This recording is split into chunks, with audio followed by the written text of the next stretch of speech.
Welcome tonight, guys. We have Dr. Cal Cooper. It's a pleasure. Thank you, Cal, for coming on. So tonight we are learning all about yourself and what you do. And so welcome to the show. So how's you been, Cal? Everything all good? Yeah, I'm ticking by. I'm not too bad. I'm okay. I'm still breathing. I'm still here. So that's the That's always a good sign if you've got a pulse there, Cal. Yeah. Hi, Irene. Hi, Nigel. Nigel's from the North Pole. Wow. So while I'm sharing out, guys, how's everyone's week been? Been good. Wonderful.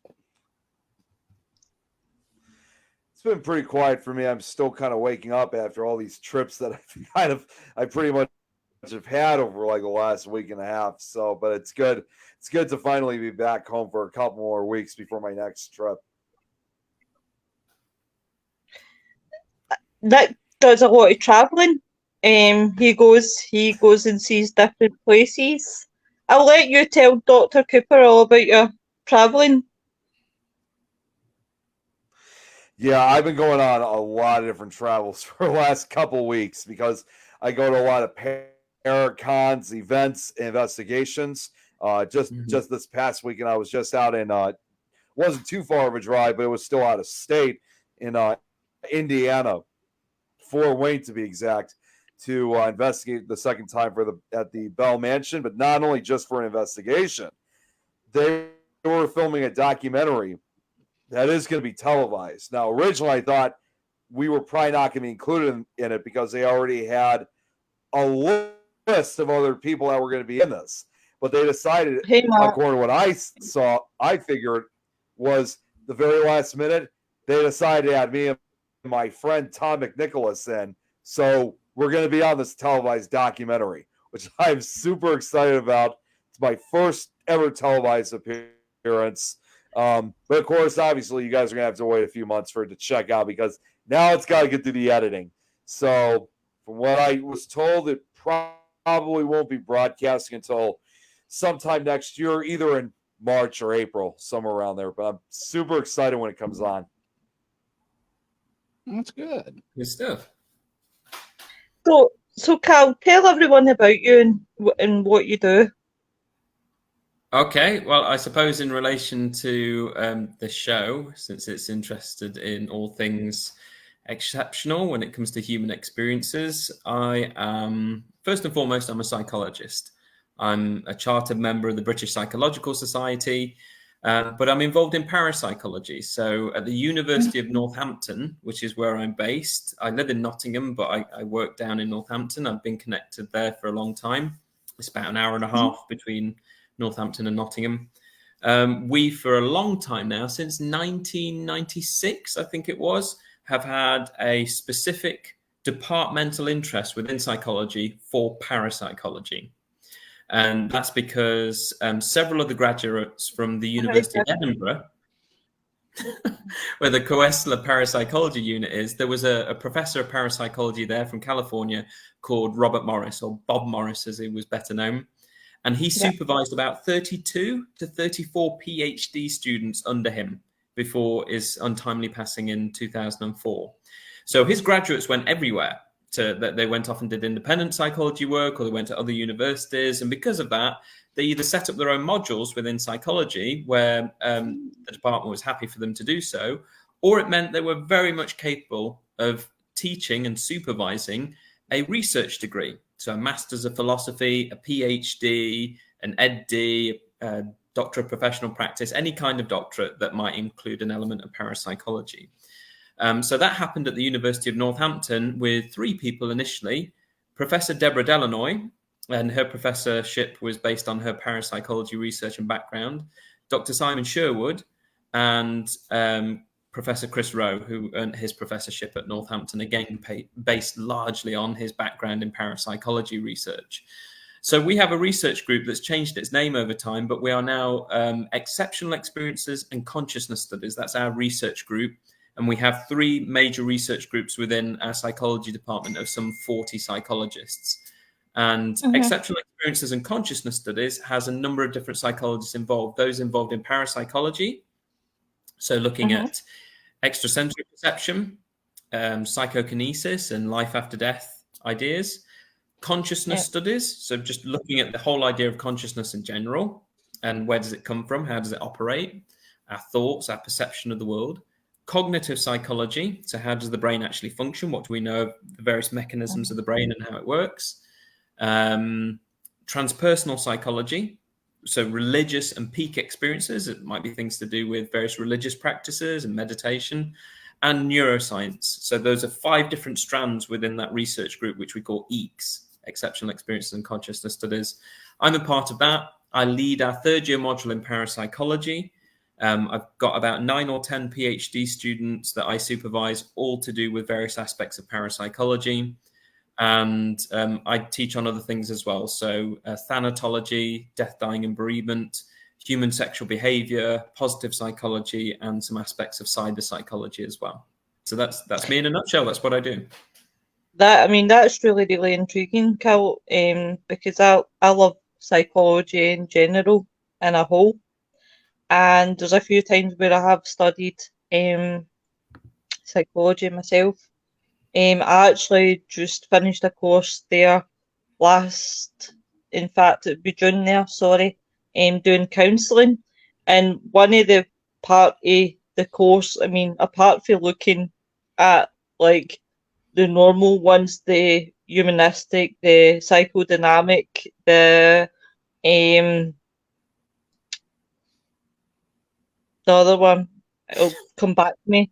And I looked at grief, loss and bereavement, and I found that so really interesting. I was quite sceptical about doing it at first because obviously I've had a loss myself with my papa, so it was quite how would I settle into that. But when I actually did, it was really, really, it was an interesting subject. And I've just, as I said, out of psychology, the most interesting one to me is the actual criminal mind. I find that all really interesting. When I first started my undergraduate studies, so doing my first degree in psychology, I was minoring in criminology. I dropped it in the end. Oh, wow. Psychology is just a full single honours. But I think I got that mentality that a lot of people did, that some of the most interesting things, I did the history of criminology. So I got to hear a bit about the Whitechapel murders and Jack the Ripper from one of our historians who dealt with criminology, and that was fascinating. But there were so many people that really wanted to try and understand the mind of serial killers. And it's an absolute niche that just doesn't really kind of exist in terms of a full-blown kind of subject area, and everyone wants to kind of go down that route, and it's dead man's boots to try and get a position like that. There's not a lot about, but everyone's fascinated with it because you think, well, what led someone to do that in the first place? So I think a lot of people get bashed down and levered out in terms of being told, no, you need to understand the psychology and the sociology of humans and crimes and laws and what's allowed in one country, what's not allowed in another. Why does someone cross that borderline and commit a crime? Yeah. And so for me, that's not, I was more into trying to get to the nitty gritty of parapsychology when I took on psychology. So I just wanted the full broader aspect of understanding psychology to then get to parapsychology, and along the way picking up other things I was interested in, which was the sexual behavior, the death, dying and bereavement, motivation and emotion, some aspects of psychology that I also now specialize in. I mean, what got you there, Cal? Like, what made you interested in parapsychology? If you don't mind me asking, was it? Did you have experiences? I do mind you asking. Move on. I'm sorry, Cal. It's just that it's like one of those ones that it's like, I know you're skeptic, so it was quite like, what let's bash that term down as well. So that gets, I don't know how it operates in social media and things like that, but there's a lot of people that might put the label skeptic on them. But skeptic of what? And what are you doing with it? So we might think about skepticism as a belief system or an against something, But skepticism, if applied properly, is a methodological tool to start sifting through what we know and what we don't know. And the same with the belief system is more so, I guess, more the idea that we're not so interested in sifting.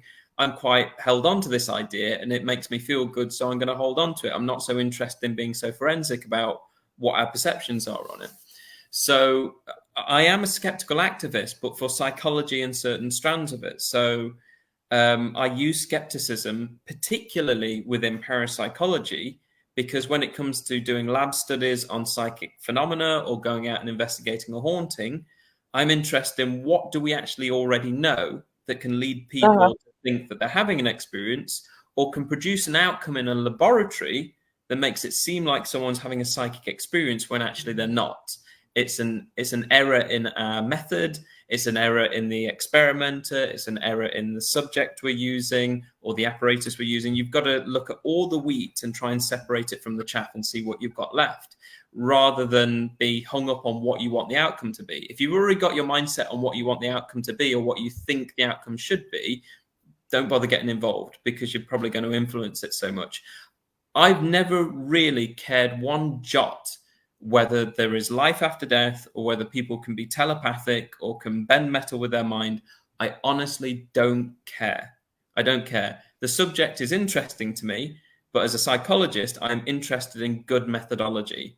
And I'm also interested in pointing out where methodology is poor. And you've led yourself open to having all kinds of other variables coming in, and it being open to all kinds of interpretation because you've got poor methods. There was that line in Ghostbusters when the dean kicks them out of the department and they set up independently as Ghostbusters. Yeah. And he said, Dr. Venkman says, there must be some sort of mistake. And he goes, well, you know, you are the worst. You're a poor scientist, Dr. Venkman. You know, your theories are of the worst popular tripe. Your methods are sloppy and your conclusions are highly questionable. You are a poor scientist, Dr. Venkman. And his only response is, but the kids love us. You know, it's a good point. Yes, it's an interesting topic, but he was being lazy. And as you see from that first scene where he's doing the Zener cards, all he wants is the girl and he's flirting with her.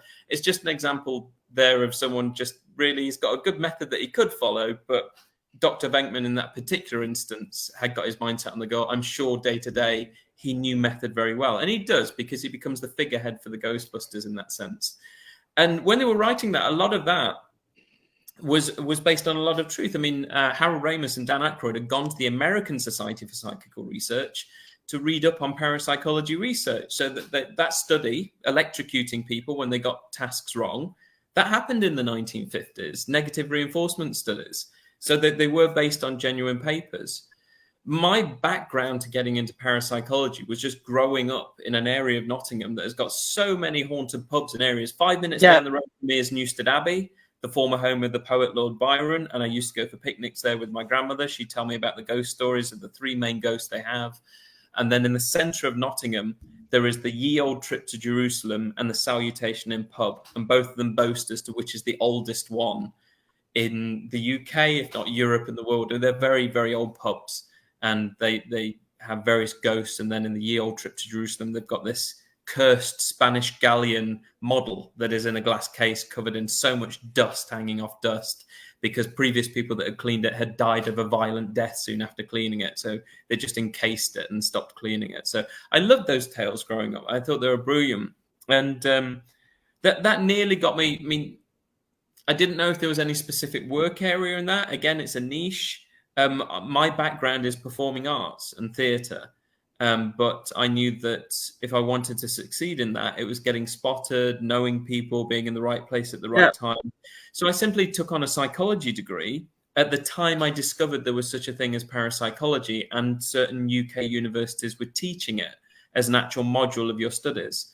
So after looking at various universities that supported it, I went to look at Liverpool Hope University at the time, Hertfordshire University, and chatted to Richard Wiseman, who's now a very long-time friend and colleague.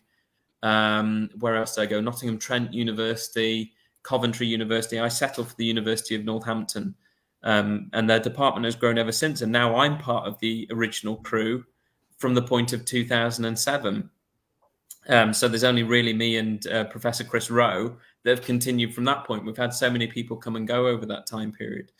And I suppose David Saunders in there, who's now our head of psychology, because he was involved in those early stages as well. So that's what got me into it. It was a fallback from acting, and I just stayed in psychology instead, even though along the way I've ended up meeting various actors, and because of parapsychology and documentary conferences, and I've remained friends with them ever since. So what you mean is you could have been in the big screen. You could have been or Brad Pitt or something like that, and then you chose the road to psychology. Maybe my fascination was with theatre and stage more than film, and I do enjoy it. I mean, it's kind of gone full circle. So now when I do TV, I enjoy it, but my performance on my stage is as a scientist and speaking about parapsychology. But at least I get some nice compliments that come back that, wow, you've made me, I was never interested in this subject, but you spoke with such enthusiasm. I really want to know about it. And I think of people like Rick Mayall or Steve Irwin, people that were either actors that just oozed passion or oozed passion for their subject area, that you couldn't help but watch them no matter what kind of program they were in, because they were in it. I've done. You might have done that with some actors, where it doesn't matter what film they're in, I want to watch it because they're in it, and it's them that kind of makes you drawn into the storyline because of what they're actually putting into it. So maybe acting's helped me in a way in terms of that, but I don't know about being in the silver screen, because it was fun, but I love the atmosphere of an old theatre and treading the boards. That was what really was my passion. I mean, honestly, like sitting here listening to you, and I know we're only about 16 minutes in, but sitting here listening to you, Kel, you're a very interesting guy. I'm going to say that about you. You're very, very interesting. I'm going to quickly run through these comments. Oh, please do. That's one set that my son said was that my son was afraid to go into was parapsychology, because what he sees would definitely drain him physically. My eldest son would be great in parapsychology. Hi, Tara. Hi, Tara. Okay, so I was going to say I want to give a quick shout out here. I know his name is Tara, but his actual name is Walker. This is the guy that I told you guys about in the chat that I'm going to be on his show. He's from Bangladesh. Yep, see right here in this comment, he's from Bangladesh. Oh, and I'll be on his show as a guest this upcoming Sunday. So I'm actually, just to kind of give just a quick overlay, he even just made this banner for me so you guys can check it out. Wow. It's going to be this Look upcoming Sunday night. It's going to be. Oh, wow, look at that. I'm really excited to be a part of this. So I hope he's still on, but it's going to be a lot of fun. It's going to be, I know Grizzly obviously will be late for us. It's probably going to be like about midnight for my time, 1 a.m. your time, but because of the time differences, that's kind of what it is expected. But first ever show I'll be on from Bangladesh, as well as all of Asia completely. So it's going to be a lot of fun. I can't wait. So I just want to give that quick shout out. Can't wait to see it, my honey. Definitely something you definitely don't want to miss it. Definitely don't. I would sit up especially for it. Eric, how does psychology correlate to the paranormal? That's your question for you, Cal. Well, we've got two terms that I think are very misleading. One is paranormal. I hate the word, and I hate the word supernatural as well, because when you look at surveys and statistics of people having anomalous or exceptional experiences like telepathy, so a mind-to-mind interaction, or precognition, visions of the future, you could easily find about 70% of a given population that fill in that survey saying that they can relate to having had those experiences. There might be conventional explanations to them, which is where the psychology comes in there. We call that anomalistic psychology, where we understand the mechanisms behind why someone has interpreted, perhaps wrongly, having an experience that seems like it's unusual and relates to one of those categories. But in some instances, what they're saying within that experience is so specific, it doesn't seem to match convention. So again, psychology has a play in terms of, well, what mechanisms in the brain are actually achieving an outreach of information or information coming to you. So that's that beyond psychology element. So when they termed parapsychology, taking it from the German use of it in the late 1800s, para is simply meaning beyond current understanding. It doesn't mean unexplainable. I hate that when people think it's a permanently unexplained thing. You often see it on social media when people are having arguments amongst themselves saying, There's no one's an expert in this field. Yes, they are. And many of my colleagues, I know the literature very well and the research, but they say you can't be an expert in something you don't understand. Well, then you can't have oncologists. You can't have surgeons trying to find new ways. You can't have physicists. You can't have astrophysicists. Every science is about taking the next step, but a scientist who's good at what they do knows what has already come and what we're currently doing. What we have to do is then take the next step of learning, which is why we get grants, we do research. And so for parapsychology, I certainly know what has already happened. I know about the rise of spiritualism. I know about the development of psychical research. I know parapsychology establishing itself in the university. I know about the early experiments, the major developments in the 70s when technology was getting better and better. I know everything that's been and everything that's present to a degree. When I say everything, I know my particular niches within that. But we still have the fact that, we don't understand consciousness. We don't understand the full mechanisms of the brain. And so we've got a lot of learning in terms of why is it we've got so many lab studies that are producing really good results in favor of psychic functioning? What area of the brain is responsible for that? And that's where we're marrying up a lot more with neuroscience, when we're actually looking at brainwave activity and, what regions of the brain are doing what under a given activity, to see if that is actually going to lead the way to tell us anything more, or maybe not, about what is going on when someone is seemingly having a psychic experience, or even day to day when they say they've seen a ghost or had a telepathic experience. If we study these spontaneous experiences more, and we single out the really good cases day to day from eyewitness testimony, because it's already been and gone. That's the struggle with these day to day experiences of seeing a ghost. It's already happened. But you can single out one case and study it very thoroughly and find out, are there any explanations that possibly fit the bill? Or are we really struggling with some of these cases, in which case put them to one side and have a good collection of them, which we've done over time. So psychology easily fits in there, and sociology for similar reasons, looking at populations, and anthropology, looking at given communities over time and societal groups. Dr. Jack Hunter is certainly someone to look to for that, and Dr. David Luke. And then physics. What's the physics of these processes, especially when we're suggesting that mind is reaching out and influencing other people, biological systems or physical systems, the environment, or the environment is influencing us. So that's where we have physicists, we have environmental physicists involved. You want philosophers in there. It's good to have theologians as well, different people's religious perspectives and how that influences their interpretation.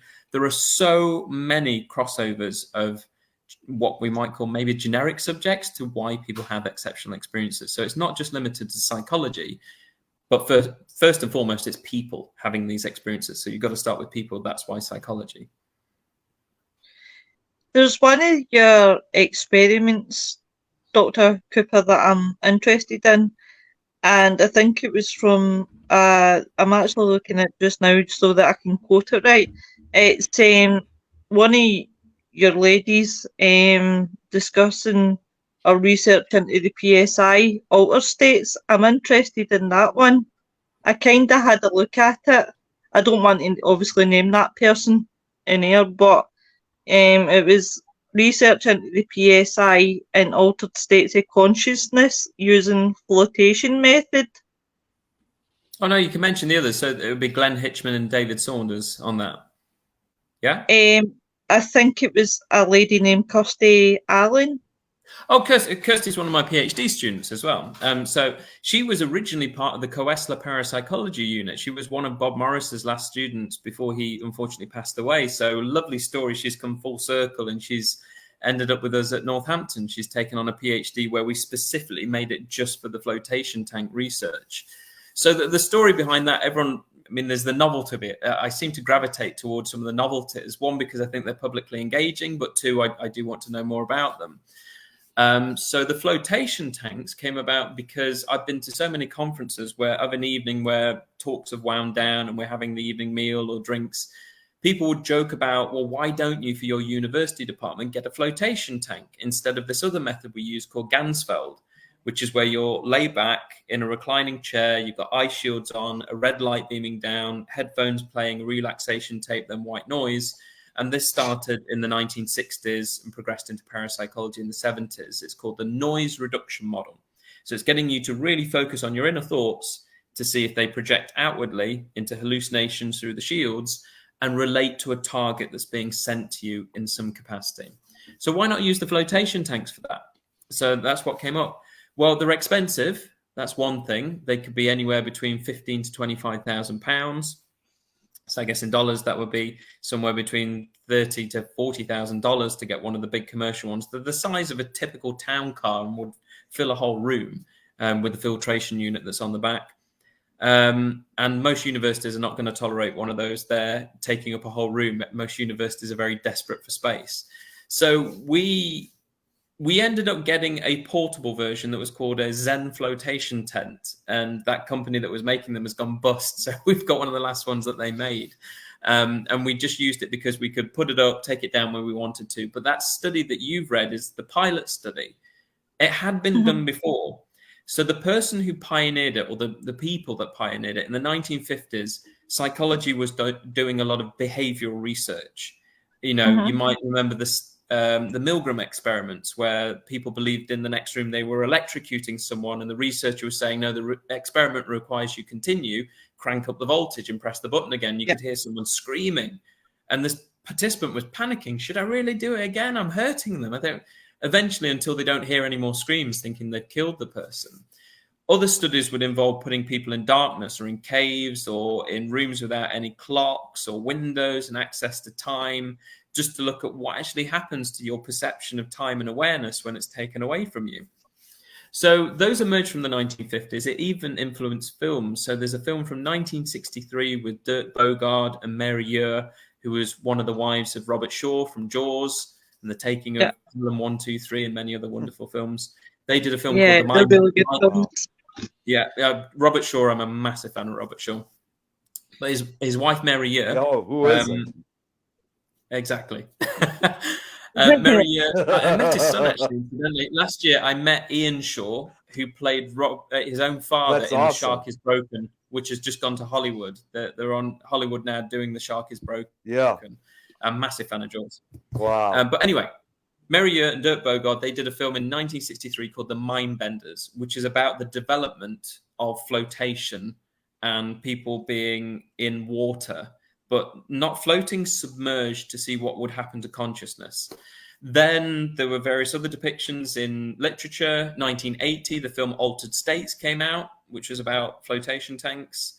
And then we had various series that included them. Sea of Souls, which was about a Scottish parapsychology department.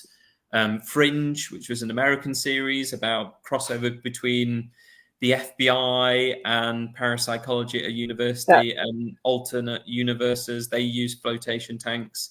There were several. And then claims that parapsychology had used it because of this. No, it was just because of popular media.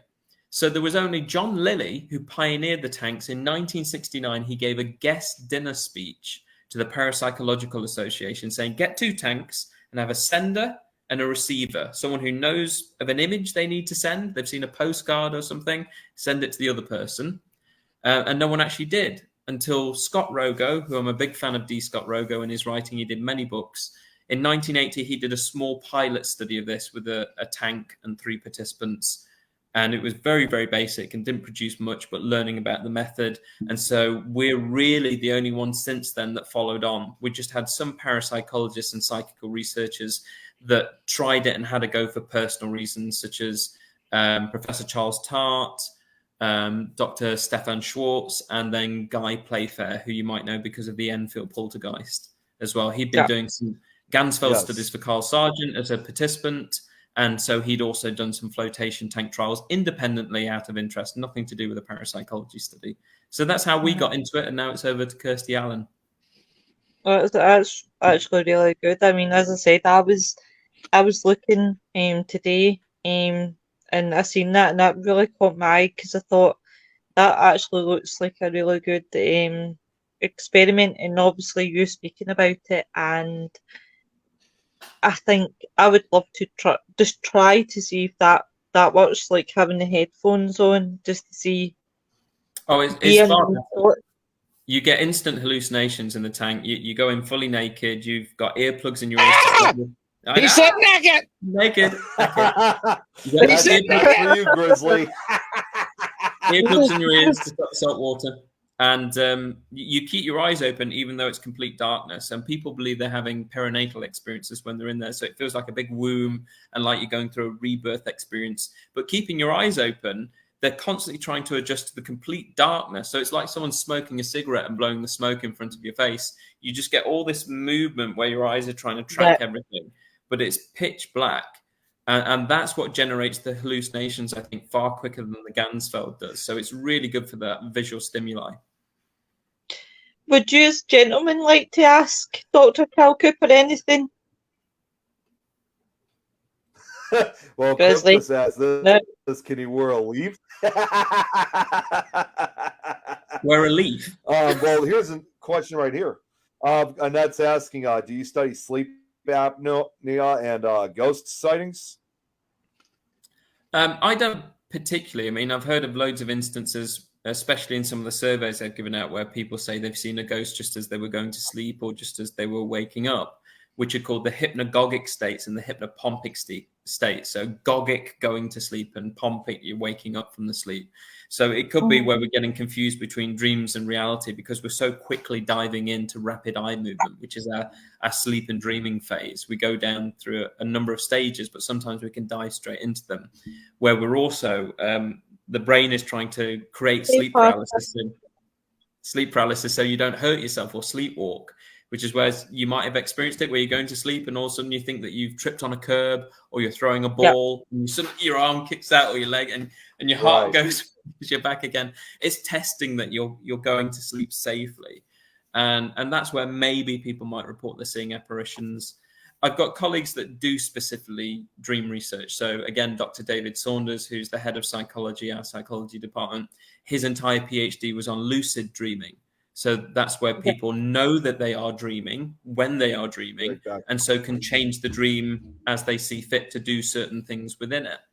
And there's various other things besides that as well. He's certainly interested in why people have nightmares and what purpose they serve. So it'd be more for David to look into the sleep apnea things than me. Yeah, I love the whole dreams. I'm not gonna lie. I love wanting to find out what the messages behind dreams are. I find all that intriguing, but also like listening to yourself as well. I like hearing your point of view on the whole, parapsychology thing. What about you, Grizzly? Would you like to ask any questions? He answered all my questions, besides me being naked. So, yes, I'm all right. So, what? Okay, well, I said no. Oh, go ahead. No, on you go, honey. No, go ahead. What? I can't even remember what my question was now, if I'm really honest. It's just been knocked out the ballpark. Grizzly, what were you going to say? Well, let me ask you guys a question then. So you say I'm probably one of the first parapsychologists you've had on the show. So what are your assumptions of parapsychology between what you do and what your interests are? What's the difference? What have you thought parapsychology to be?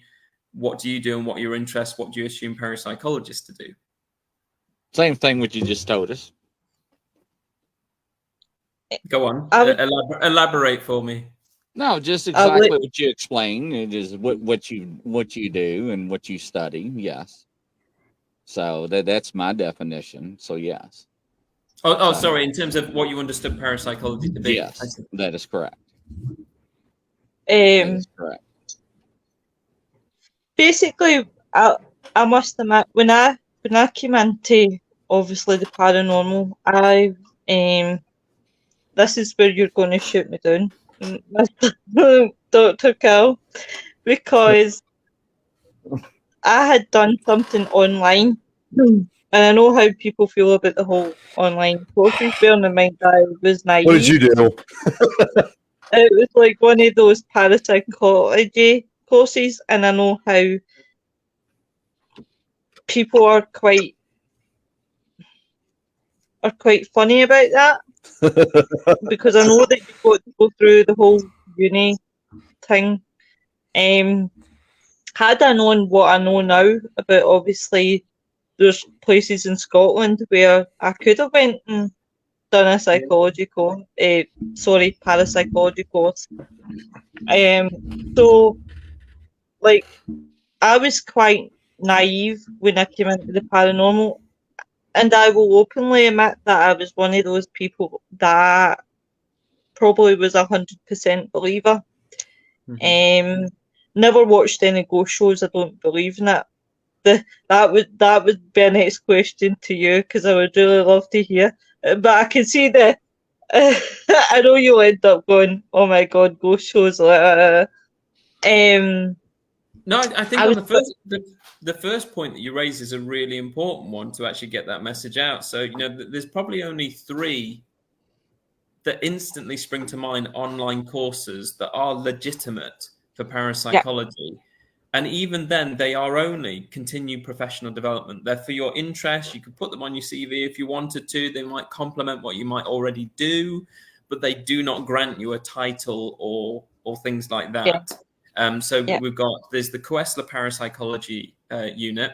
They do an online workshop that you get involved in and get involved with the discussion. You get a certificate of attendance from the University of Edinburgh and the KPU. Kieran O'Keefe has his online courses through the School of Parapsychology. So you know you are actually receiving these workshops from a parapsychologist who is the head of psychology at Bucks-New University.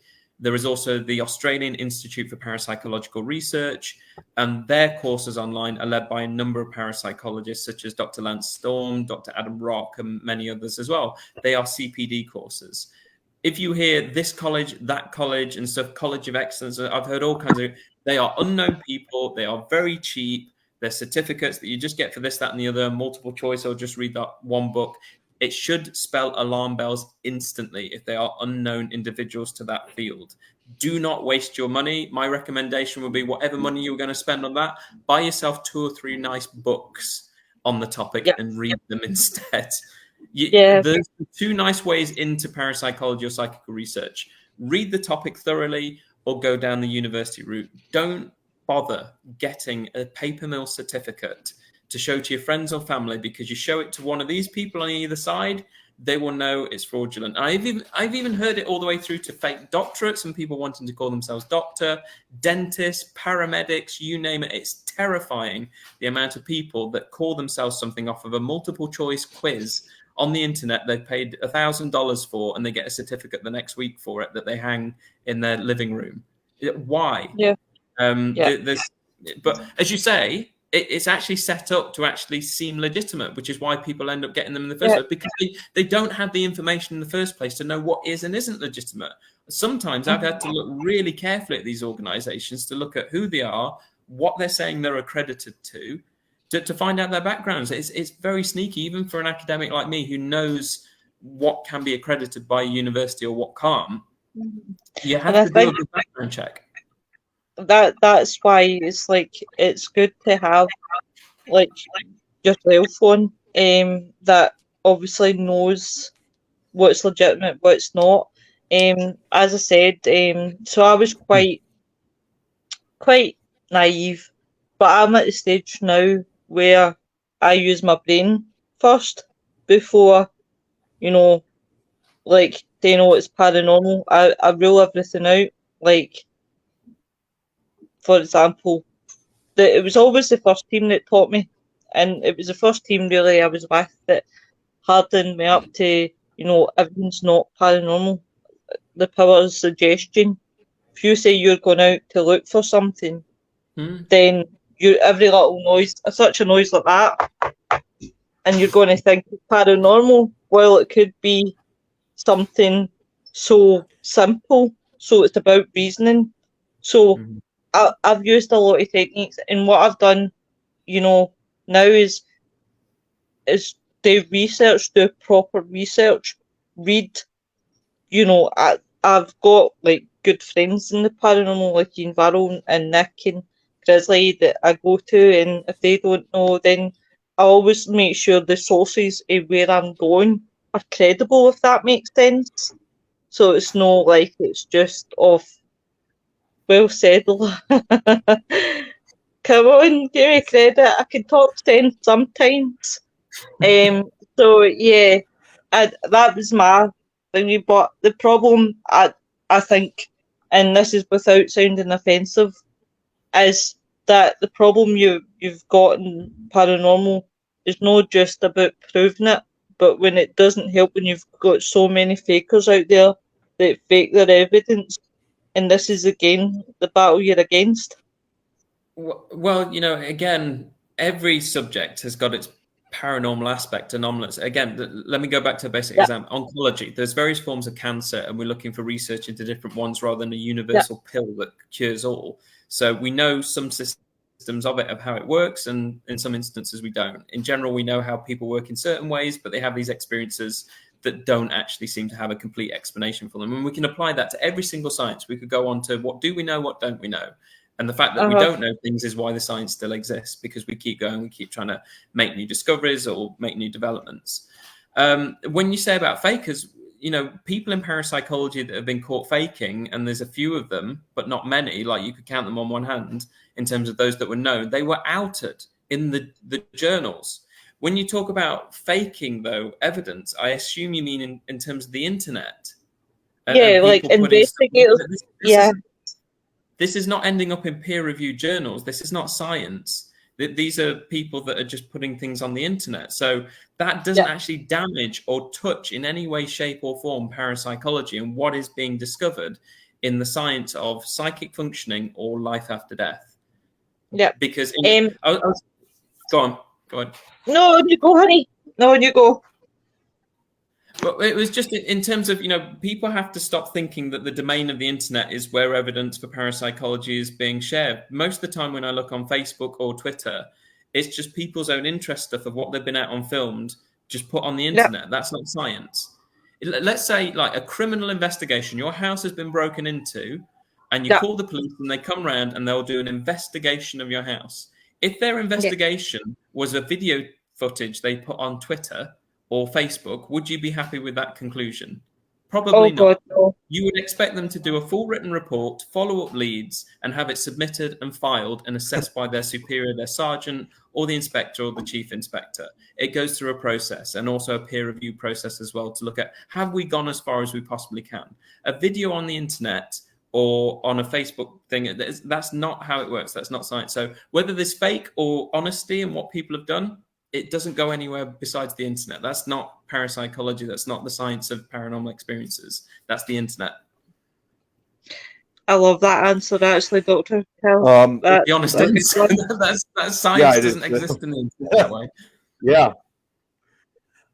We got a couple questions here that have been coming up in the chat. I think I'd like to catch up with some of them. I'm going to start off here with, I see Kate was here online. She had a question here saying her definition is that parapsychology is the systematic scholarly study of psychic phenomena and other paranormal occurrences that have no apparent scientific explanation. Therefore, are you a skeptic in all things afterlife? That's basically what she's asking. I would hope anyone in any science, be it the study of nursing, geography, whatever it may be, approaches it with an open mind and frame of, well, here's the method for how we're going to understand a bit more about this population, or an interview with these people, or how these people operate in a lab, or how this chemical does something in a lab, looking at all the possibilities for how an alternative explanation might creep in. So we'll put these safeguards in place to make sure it can't be those. So when we've got the outcome, when we've got the data, when we've finished the interviews, we've only gone down this one direction, ruling out as far as we can these other things. That's skepticism. So I am skeptical towards claims of the afterlife, but I know as a psychologist the possible alternatives that could creep in.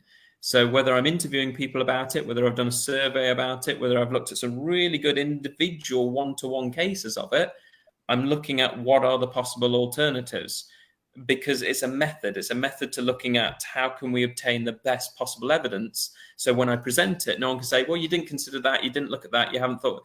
No, you can already highlight all these things that you safeguarded against. That's skepticism as a methodological tool.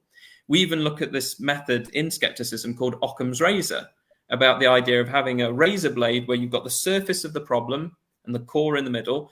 And if you want to get to the likely explanation for what you're dealing with, it's the least steps, but razor thin slices. So if you can just take one razor thin slice and it produces a logical explanation, it's most likely the explanation for what you're dealing with.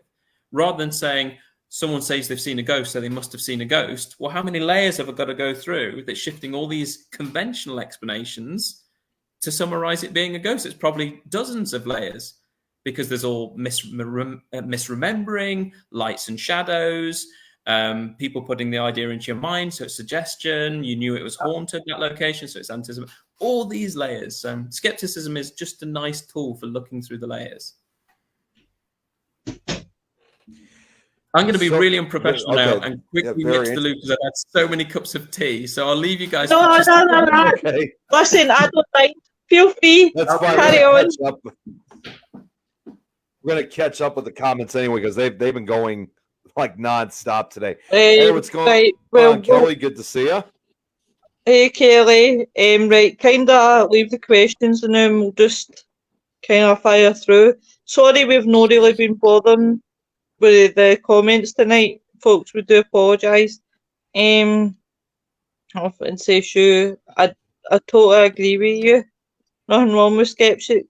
You definitely need them in this field. Like certainty.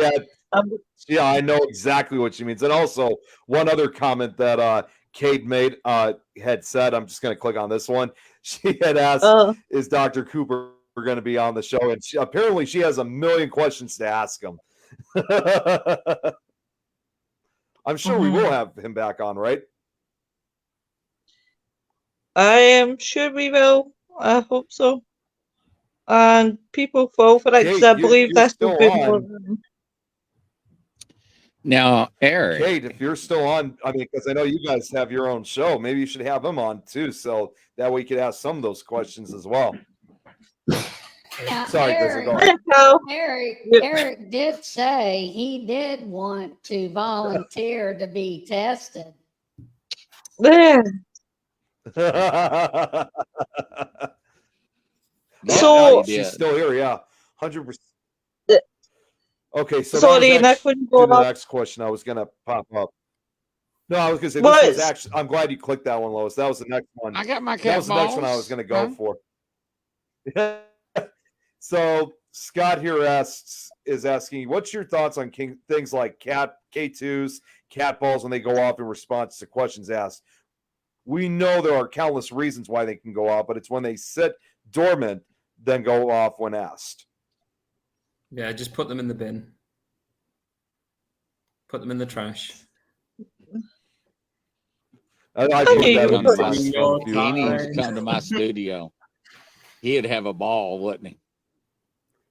Don't bother. Go with it. Don't bother. Go with the Harry Price. You want a pen? You want some paper? I got that too. And I was just showing. And holy water. And crucifix. And holy water. But the other thing another thing I wanted to show, this was what I was just actually showing. I guess Kate really has quite a million questions to ask you if you ever come back on the show again. So she's really fascinated by what you've been talking about. We're summarizing so much within the space of an hour, so there's no wonder. I mean, this when we teach parapsychology, that's 22 lectures and 10 seminars, and even then, it's just a summary overview. Right. Yeah, right. I can imagine it will be. On you go. So another question we have here from Eric. He's asking, is there a site to find your courses or information on parapsychology? If you want information on parapsychology, look up the Parapsychological Association and go on their website, or the Society for Psychical Research, and both of them will guide you to courses and universities that support parapsychology. Same for the Australian Institute for Parapsychological Research, or the Rhine Research Centre, or the Parapsychology Foundation. All of those will give you educational links and some useful book links and things like that. For me, it's just my own website where you can just get in contact with me and follow up, which is just callumecooper.com. What I'll do is, Dr. Cooper, at the end, I will put your link into the down below, and people to the can chat. go and check your website out. Mm-hmm. I'm because gonna. that I would think be this is the last question. I'm sorry, Lois. Go ahead. You were saying? No, you're fine. You're fine. I was just finishing. It's fine. This might be the last question that we have for now in the chat. This is another one else from Kate. She loves proper research. Do you include all cultures and backgrounds, not just Western beliefs? Apparently, she would love to see more of Asia in such studies. Yeah, absolutely. I mean, you only need to turn to things like paraanthropology. I mentioned Jack Hunter earlier and Dr. David Luke, and looking at various cultures and some indigenous cultures and shamanic groups and stuff that have had experiences that have been documented. There was even a Parapsychology Foundation international conference where they looked at the geography of parapsychology and all the various countries that had studied it. I examined one PhD by Chetak Nangari, and his PhD was on parapsychology and Buddhism, and specifically looking at meditation.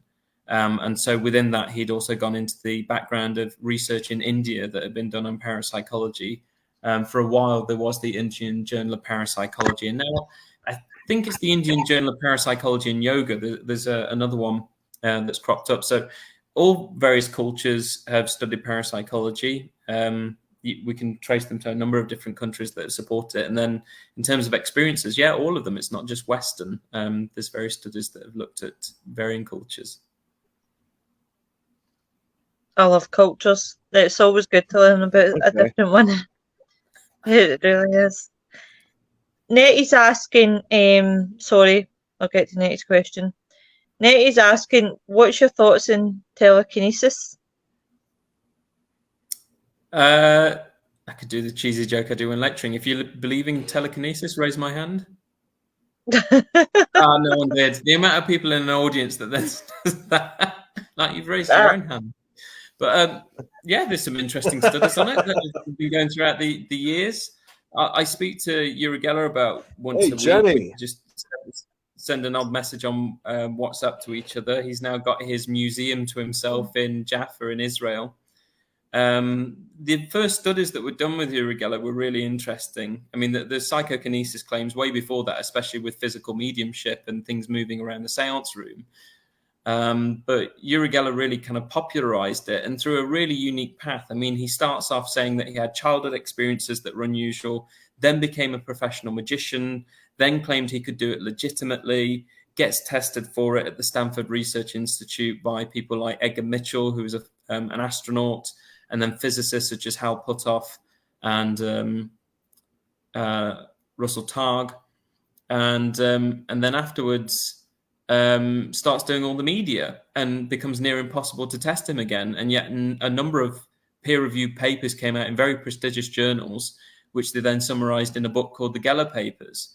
And then after that, loads of mini Gellers appeared. So other people coming forward claiming that they could do it. But with that also came James Randi trying to quash parapsychology studies in general and anyone that came forward making these claims, because he said, as a magician, I can copy it.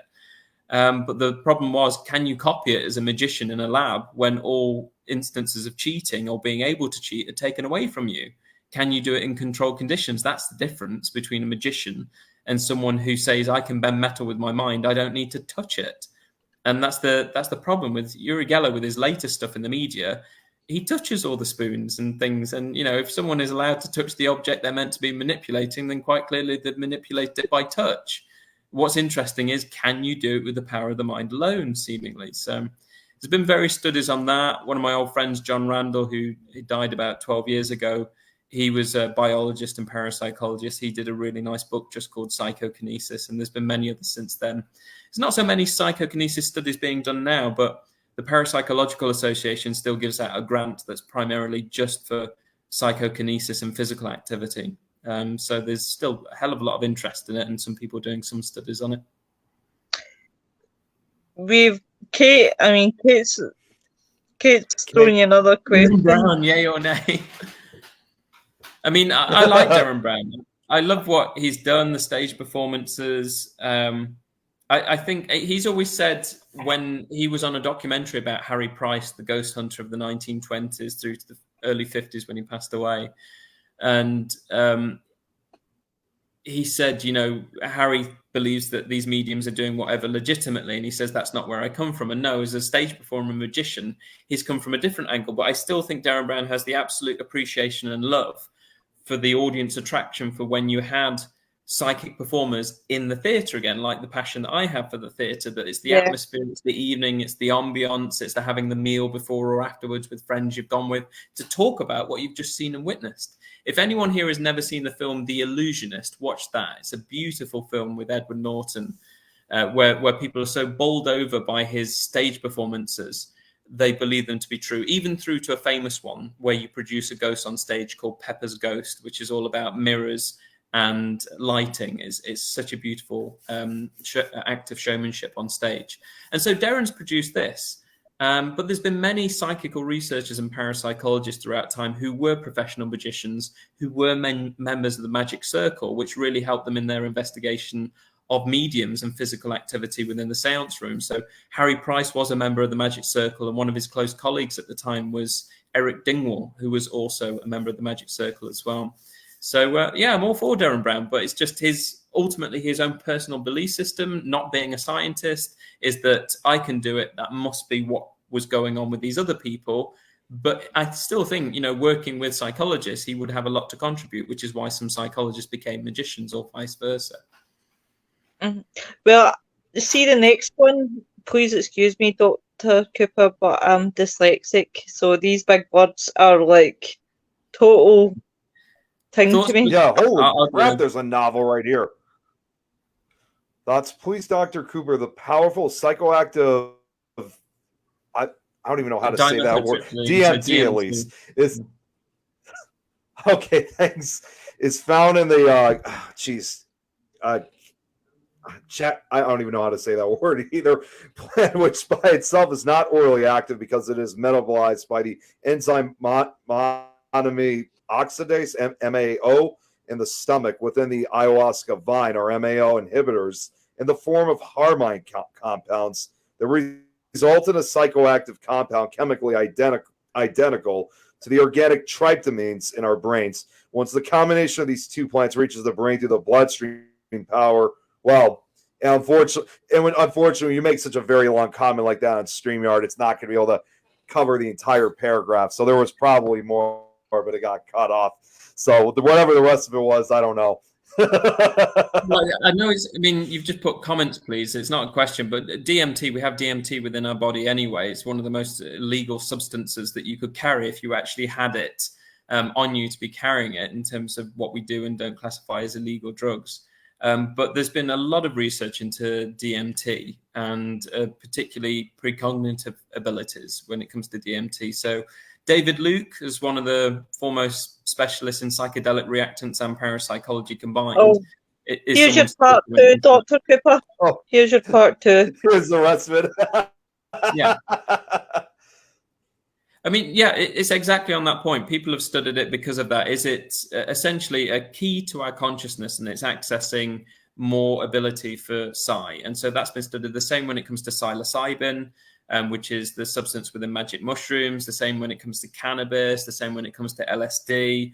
All of these things have been looked at. Even mediums. Eileen Garrett, who founded the Parapsychology Foundation in 1951, who was a well-known medium, she kept psychedelics within the safe at the Parapsychology Foundation. She'd been tested on psychedelic substances as a medium, and many others besides. So we're very much interested in success rates of people on those. And Joseph Banks Ryan and Louisa Ryan, in their early studies at Duke University in Durham, North Carolina, that they were trying all sorts, trial and error on the general population. Right. What if you take alcohol and do an ESP study? What if you take caffeine? All of these different things, if you consume things. So it's been done, and we're certainly interested in what happens. Jenny says, my question is from Einstein that studied, and yet here we are still studied paranormal. When do you think we will have enough from being in the field and having amazing video and audio? When is enough? But Einstein, even though Einstein discovered a lot, he didn't crack physics. He didn't even scratch the surface of physics. He made major leaps and some incredible ones, but he didn't do that. And he was in contact with J.B. Rhine. J.B. Rhine said, when I've got a really good medium, please come along and investigate them with me. And he thought he got a really good seance medium. Einstein went along with 2 of his assistants, and nothing happened in that seance. And not even fraudulent activity. It was just dull. And so Einstein lost interest. But he'd had his foot in the door with some parapsychologists. He'd had good communication with one called Upton Sinclair. And he produced a book called Mental Radio. And Albert Einstein has the foreword in that book. So there are a couple of contributions here and there from Albert Einstein to parapsychology. Footage and audio, I mean, again, this comes back to what we talk about, what people are putting on the internet.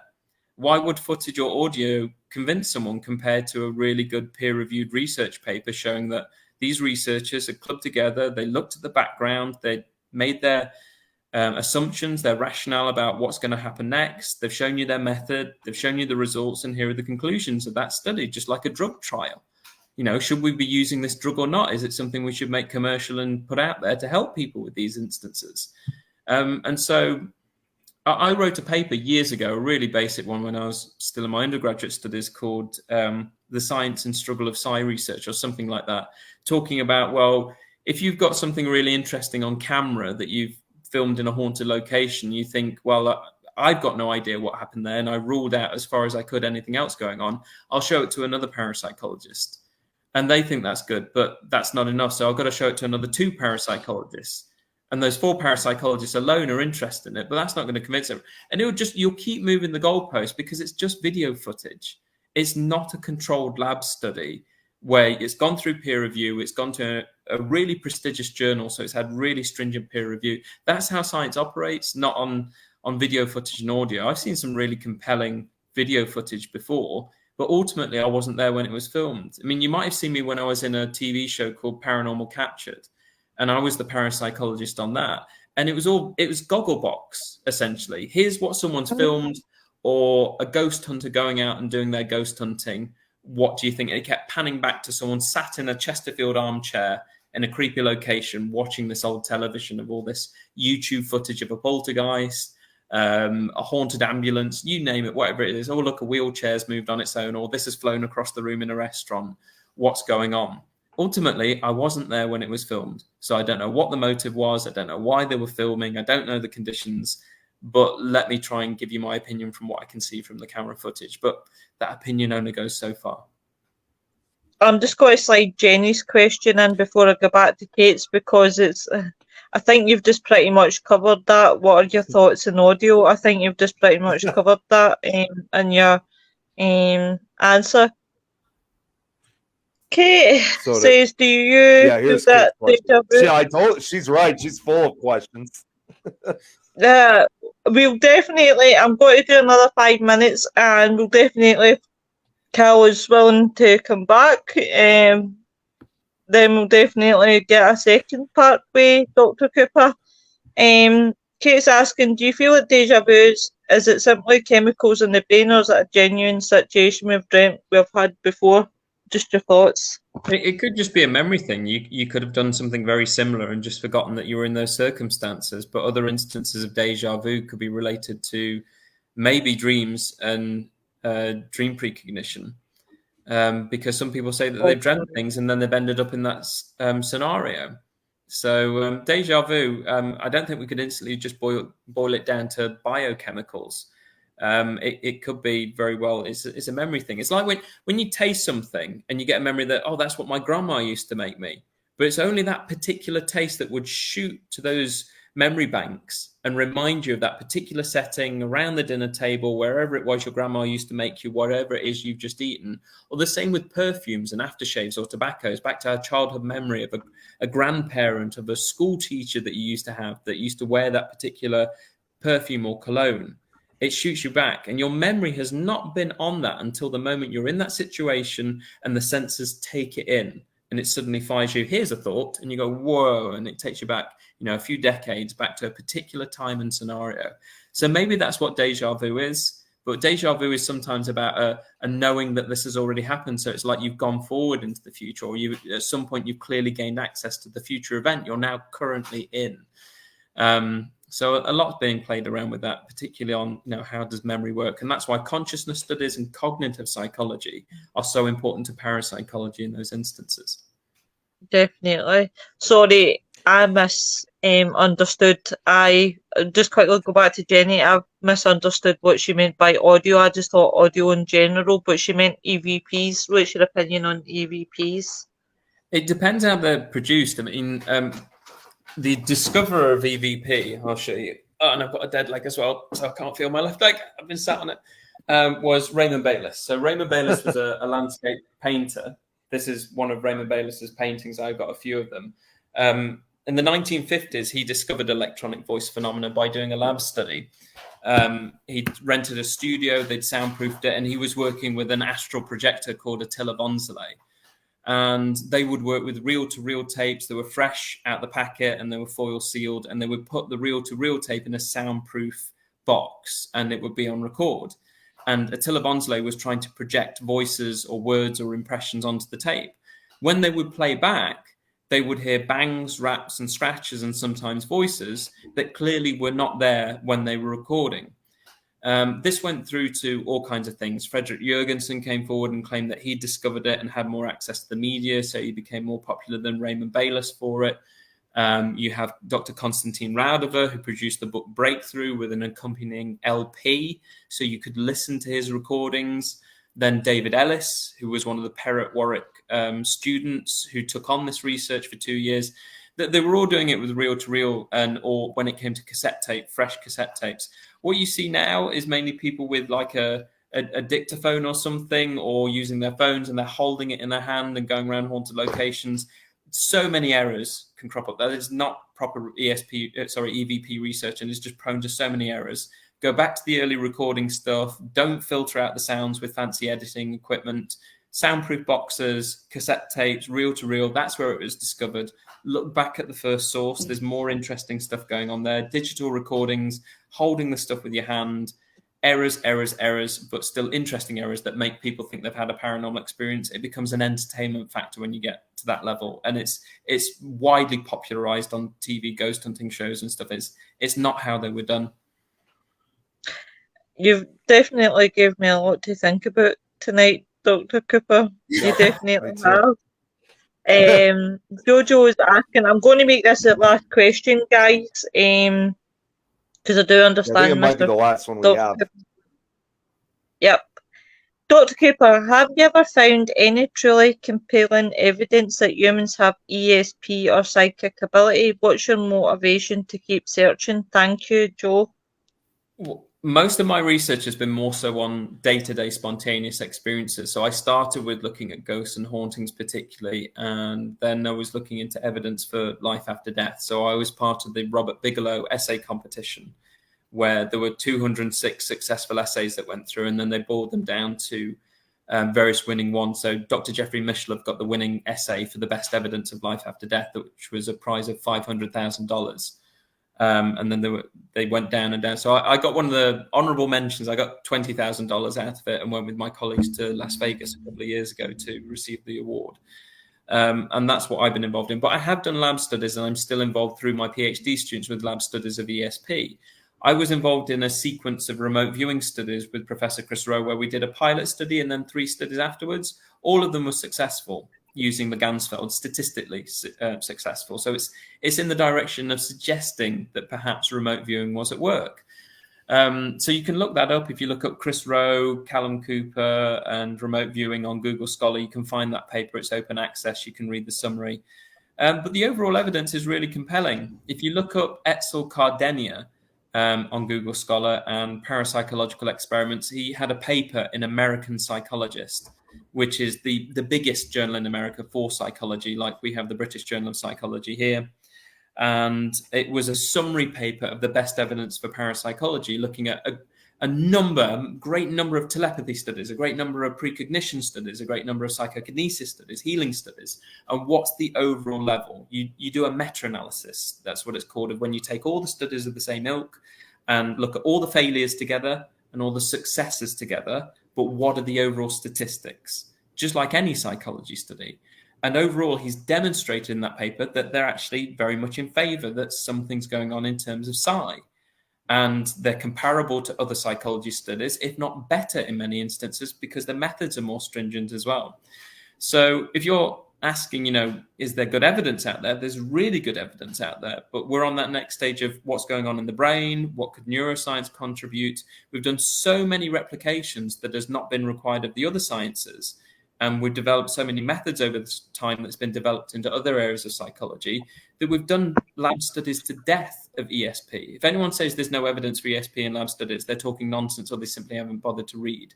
There's really good evidence for it. There's successes and failures, but overall, like all sciences, there are successes and failures, but it's more in the direction of overall success than overall failure. So that's where we are. And I'm aware that evidence is out there, and that's what I deal with my students and day-to-day research every day. Sounds really interesting. I'm just going to read Jenny's last two comments and then we will wrap this up. Jenny says, I will say on our... I was just saying, Jojo seemed pretty impressed with what you were saying. So that's great. Yeah. Jenny says, I will say on our EVP work, we work with recorders in a room by itself and the result is to be heard. I respect your work, but when it comes to EVPs, I don't agree in what you say. We don't all have a degree, but but we work so hard, and I will stand for what we have on audio. Well, you don't, as I said earlier, you don't have to have a degree. You can just read and read the literature that's come before. David Ellis, he'd done his bachelor degree somewhere. It was nothing to do with psychology. He just took on the Parrott-Warwick study for 2 years and discovered a lot about what Raudiver had done and people before him. And there were many famous people in psychical research that didn't have degrees. They were just well-read, and they'd done experiments that had gone through peer review because they just wanted to do it to the standards of good science and making sure nothing else was going on. So evidence can sometimes speak for itself, but so long as it's gone through the proper channels of how science is presented and produced. Thanks, guys. Thank you. And I just want to say a big thank you for Dr. Cal Cooper for taking his time, and hopefully he will come back for part 2, definitely, because I think, as you said, we've not even touched it. Aye, definitely. We've only scratched the surface. We've not actually went. Thank you very much. Well, and it's I said too, like Kate here in the chat. Well, like I said, Kate here in the chat, I'm sure she's got so many more questions to ask. So this was definitely quite an interesting show. Definitely. But everybody, I was just going to say, I just wanted to make the announcement one more time about this just before we end, because since we have a lot more viewers on, and this is actually something Kate would really enjoy, because when she was asking that, she really wanted to know more about Asian culture. Just a reminder once again, because I'm trying to spread this to as many people as possible. I will be on a show this upcoming Sunday in Bangladesh, and this is the actual banner right here. It's going to be a really exciting show. It's the first of its kind that I know of from Asia, so it's going to be great. So hopefully you guys can tune in. So I was doing this more for Kate, since she's more interested in the type of Asian cultures. So there you have it. Just a message to Carl Hutchinson. Yeah, thanks for the nickname of Pocket Rocket. Yeah, good on you, mate. Rocket. That's so lovely. But tune in tomorrow night, guys. We have Brian Baker tomorrow night on Frighteners. But everybody have a good weekend and stay safe. And thank you again, Cal Cooper, for coming on. See you later, guys. Bye. Bye.